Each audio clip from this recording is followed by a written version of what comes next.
When you go to practice this week, what's your focus and bouncing off of yesterday? What do you go about? How do you go about fixing what you saw?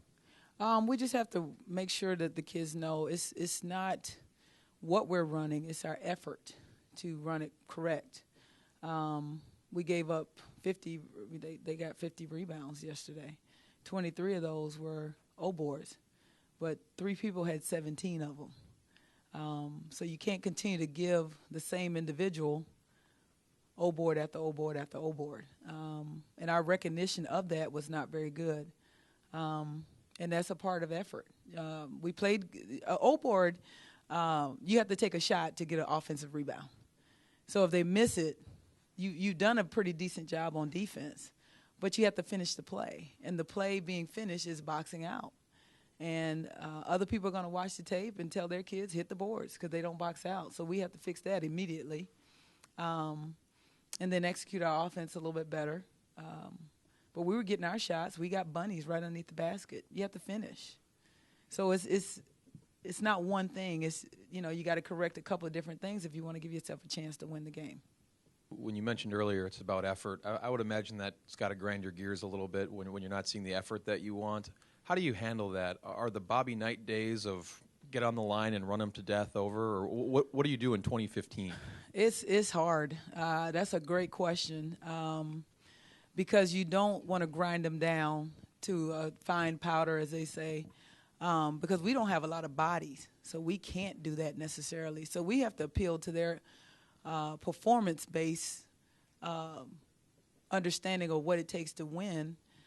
It's going to improve your performance if you do X, Y, and Z, and not really tearing them down because, again, we can show them the tape and you do some of that. You don't not do it, but there's a fine line between doing too much of that and trying to motivate them and inspire them to make the corrections that you want to see.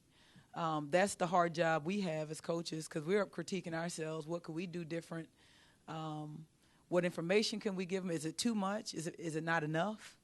In the game, you're going to have some changes. If a shooter's in the pick and roll, well, you can't guard the same way as a non-shooter in the pick and roll. So you have to be able to adjust these things on the fly. And when you got one error, because it's a different person in the pick and roll situation or with the basketball, then you have to look at that and say, hey, what are we teaching them right? Are we telling them? Are we confusing them? But some of that players have to take responsibility as well.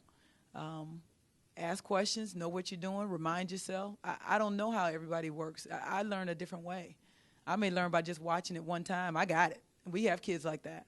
Some, we could watch it and go over it, and they still got to study it. It's just like anything else with life. If you study, anybody can learn if you study, but some people can just look at it once, they got it.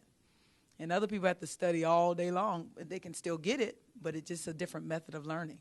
So we have to make sure that everybody understands you have to know how you learn. And if you're not getting it by not asking enough questions or coming up and watching tape or walking through it, getting the paper, diagrams, everybody is different in that way. So they have to really help us help them.